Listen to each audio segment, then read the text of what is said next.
dive into 1 Peter 4, obviously today's July the 5th, 2020, and yesterday was Independence Day. In the past, we've celebrated the 4th of July with backyard barbecues and fireworks, and for many of us, that looked a little different this year. It's pretty clear, just with going through the prayer requests, that lots of people are suffering out there, suffering in a lot of different ways. And in chapter 4, Peter talks about suffering for Christ. So maybe there's something in this chapter that would really benefit us today. I want you to think for a moment about the word suffer. What does the phrase to suffer, what does that look like to you? For me, embedded in my mind, I can still hear my grandma, Buffenbarger, my mother's mother, who took care of my grandfather, her husband, for many years. And I was a little girl, and my grandpa was, for most of that time, was bedfast. He had diabetes, and of course they didn't have the treatments then that they have now. He had insulin shots, but there wasn't the resources that we have today. And he laid in bed, and he was totally blind, and he eventually lost a leg. And I can remember my grandmother saying, "Oh, Margie, Fred suffers so much." So when I hear the word suffer, I think of my grandpa, and I think that's what suffering looks like. But suffering looks a lot of different ways, doesn't it? Think back to when you were a child in school. How many of you were bullied? You know, when you're being bullied or when people are calling you names, there's a suffering that's involved in that. You feel that pain. Suffering can perhaps look like abuse. Abuse at the hand of a parent or the hand of someone that you trust. There's all kinds of abuse. In our world today, we're much more sensitive to how people are being abused. And if you have been at the end, the recipient of that abuse, there's certainly a lot of suffering that goes along with that you feel.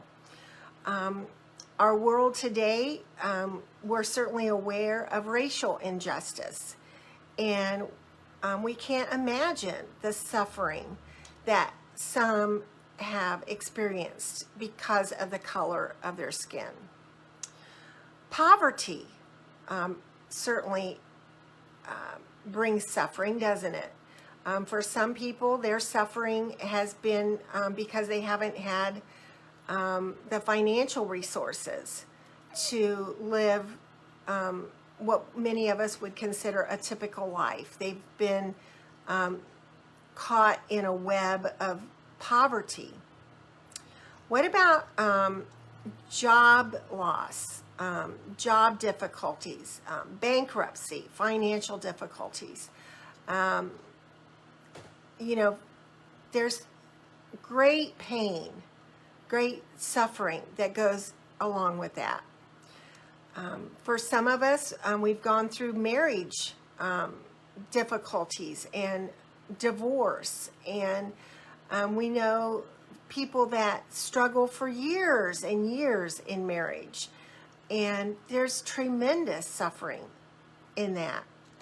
And of course, we know of the people that are going through physical suffering. Sometimes that's, from childhood on, they've dealt with physical situations or mental depression, things that just cause great, great distress.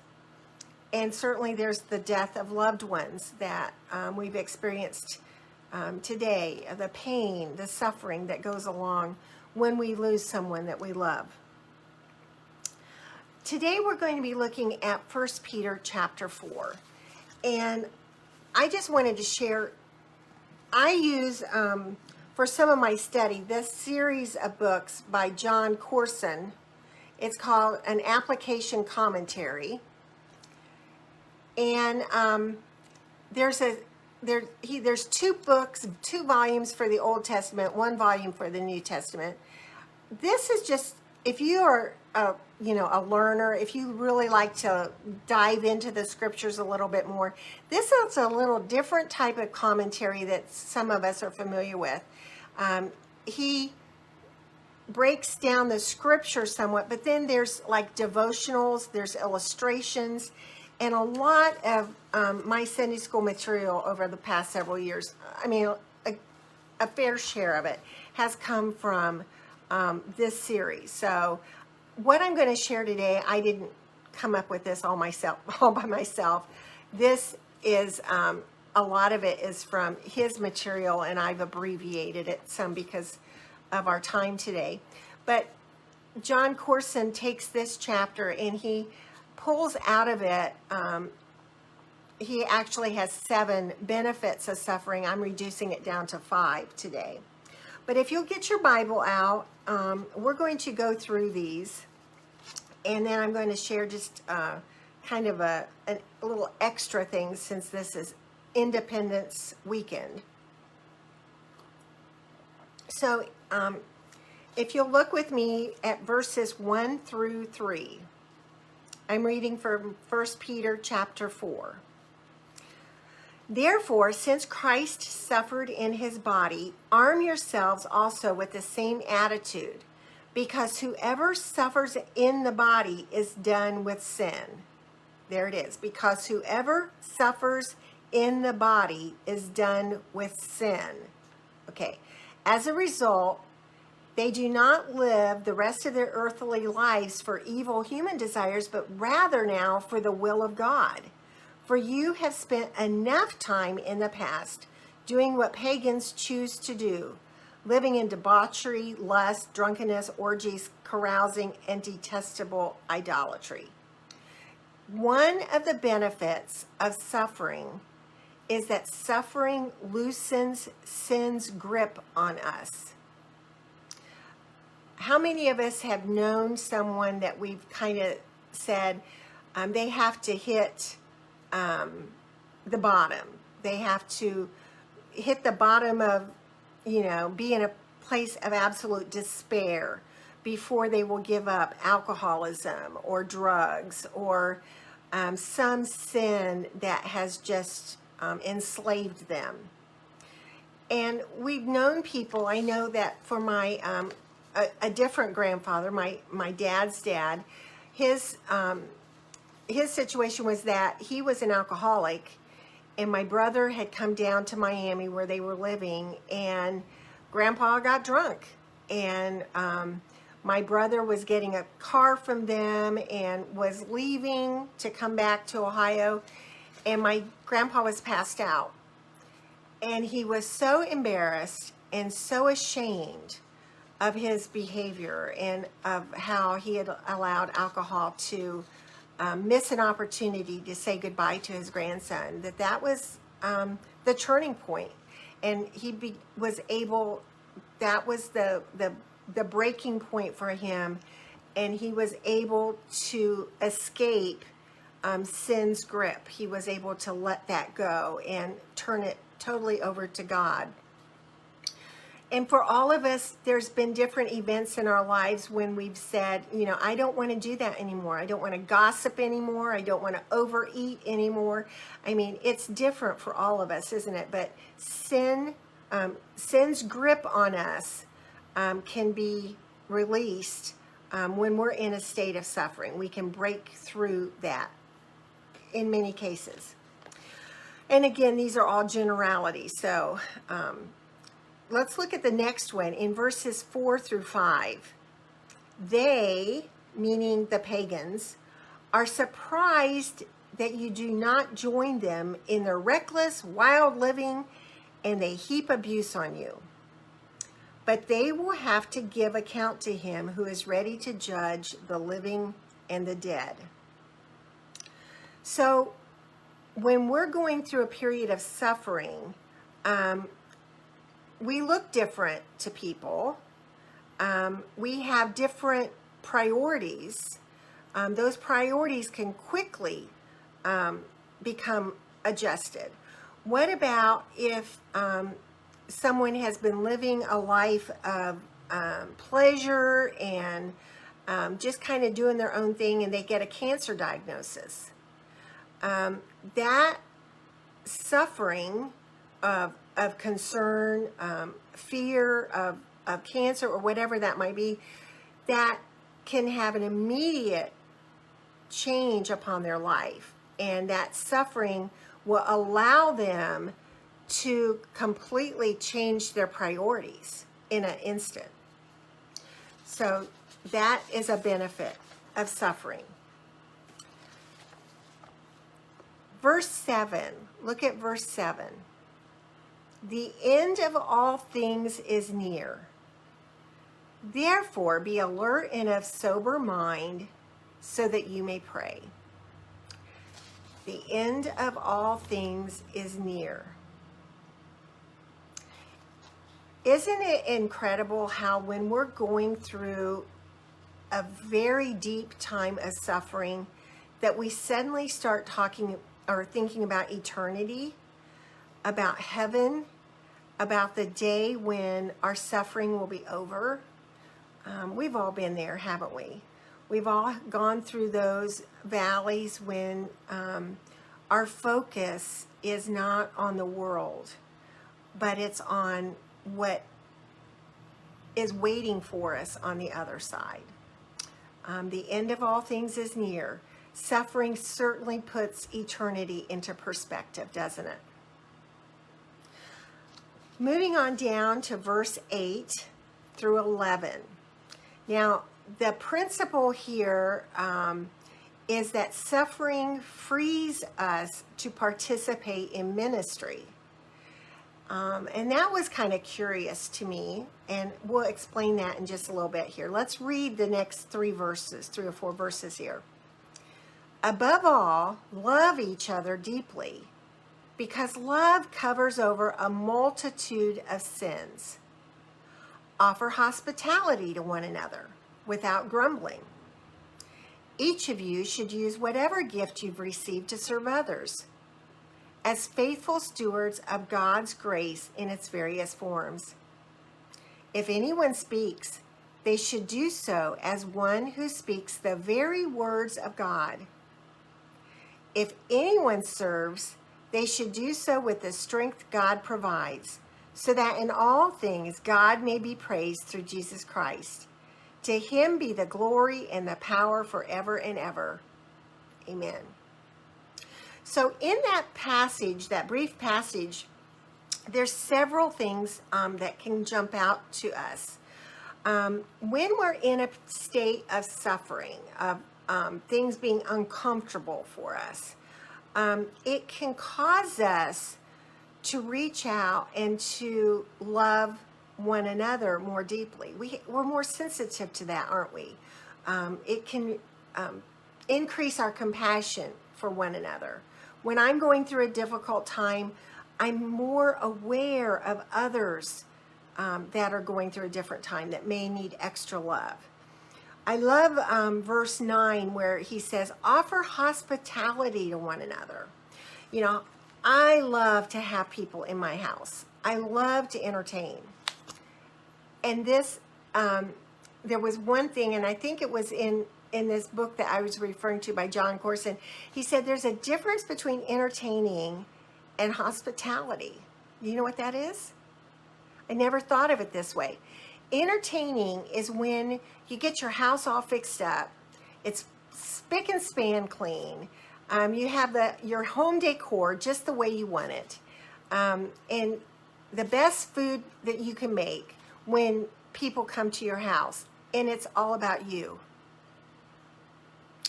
Hospitality, on the other hand, is when your focus is not on you and how great I am and your ego.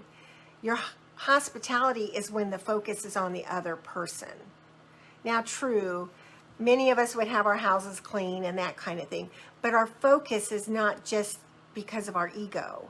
It's on the other person. Isn't that neat? That's a great way of looking at it. I really appreciated that. So when we're going through suffering, it's going to free us. It releases something within us that we're more open to loving each other, more open maybe to having people over to our home or to extend hospitality in all its various forms. And then he goes on to say, use whatever gift you have received to serve others. Service becomes such a joy.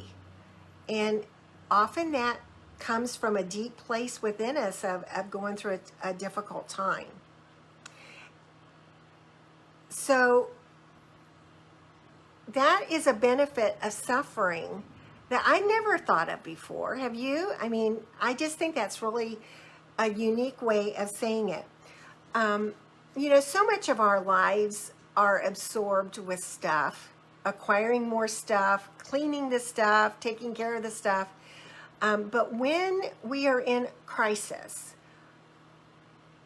everything changes, doesn't it?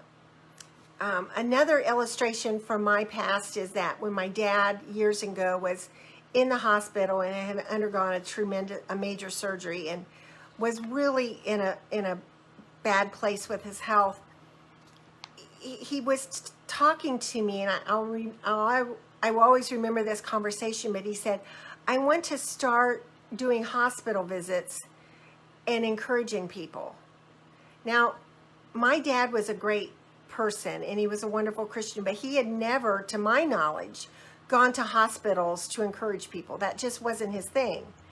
But being in a hospital situation, flat on his back, unable to get out of bed, suddenly there was a desire within him. God cultivated that, released that in him, that he suddenly wanted to go and be an encouragement to others. That was one of the benefits of his suffering. Let's look at verses 12 through 14. And this is, I think, my favorite one. These are all difficult. Suffering is not easy. And I'm not trying to make light of that in any way, but here's the fifth one coming up. Dear friends, do not be surprised at the fiery ordeal that has come on you to test you, as though something strange were happening to you. But rejoice inasmuch as you participate in the sufferings of Christ, so that you may be overjoyed when his glory is revealed. If you are insulted because of the name of Christ, you are blessed. For the Spirit of God and of God rests on you. Suffering allows us to experience his glory. Suffering and glory are the twin truths woven throughout 1 Peter. They walk hand in hand. Remember who this was being written to. This book was being written to those Christians who had fled Jerusalem due to persecution. And they were in exile, or they were put into cities and locations where they were being persecuted. They were isolated. They didn't know the culture. They didn't know the language. They were considered the nobodies. They were under extreme persecution. Now, the persecution would intensify, but they did not have it easy. When we have a child, what do we want for that child? Don't we want our child to live a life of blessing, of glory, of purpose, abundance, contribution? We certainly want that for ourselves, don't we? We don't want to go to our graves and have lived a meaningless life. We want our lives to count. We want our children's lives to count and our grandchildren's lives to count. But in verse 12, it talks about a fiery ordeal. What's a fiery ordeal? What comes to mind when you hear those words? A fiery ordeal purifies and strengthens, and it edifies believers. It makes them holy. I don't know about you, but I don't like fiery ordeals. The world insists that it's the absence of suffering that brings glory, that brings purpose. You know, in our world today, we do everything we can to avoid suffering because we think that that is going to give us a better life. I mean, we try to avoid it, right? However, Peter says that it's the presence of suffering that brings glory. That suffering brings glory. When I look back on my life, you know, like many of you, there were many things that I was going through or am currently going through that were very difficult. I didn't like them at all. But now I see many of those situations. I see the glory that I experienced because of them. Jesus knew that the suffering he endured on the cross would ultimately be transformed into joy. Likewise, the struggles we face today has the potential to birth something wonderful in our lives. You know, James says, "Consider it pure joy, my brothers and sisters, whenever you face trials of many kinds." So when things are going crazy and you feel like you can't take it anymore, and life seems upside down and pretty confusing, remember that the suffering that we experience today will make the glory tomorrow even sweeter. So thank you, Peter, for chapter 4. Thank you for those reminders of the benefits of suffering. I love the 4th of July. I just absolutely love celebrating our nation's birth and what America means to me. And I've been kind of caught up lately in a lot of negative thinking. I'm not happy with a lot of the things that I see going on in our world. And yesterday I was journaling and I thought, you know, I have to switch my mind. I have to change my mind and start thinking of the positive things. So I journaled and I wrote out a lot of the things that I'm so grateful for, and it really did help my attitude.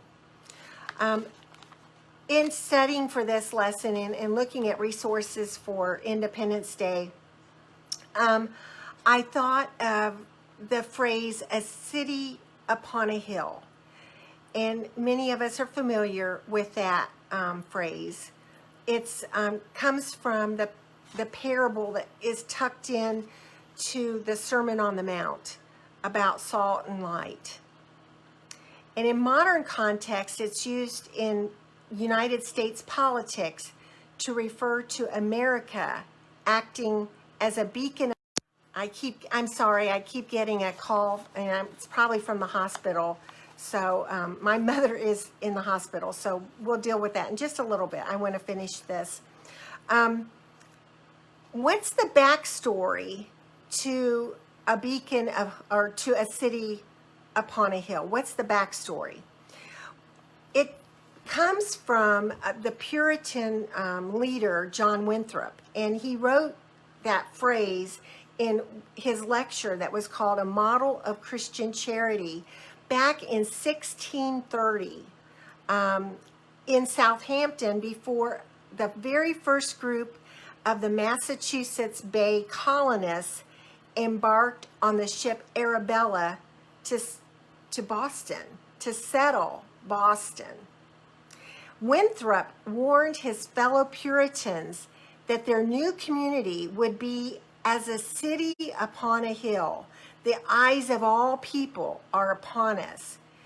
And that meant that if the Puritans failed to uphold their covenant with God, then their sins and errors would be exposed for all the world to see. And here's his exact quote: "So that if we shall deal falsely with our God in this work that we've undertaken, and so cause him to withdraw his present help from us, we shall be made a story and a byword through the world." Winthrop's lecture was forgotten for nearly 200 years until the Massachusetts Historical Society published it in 1838.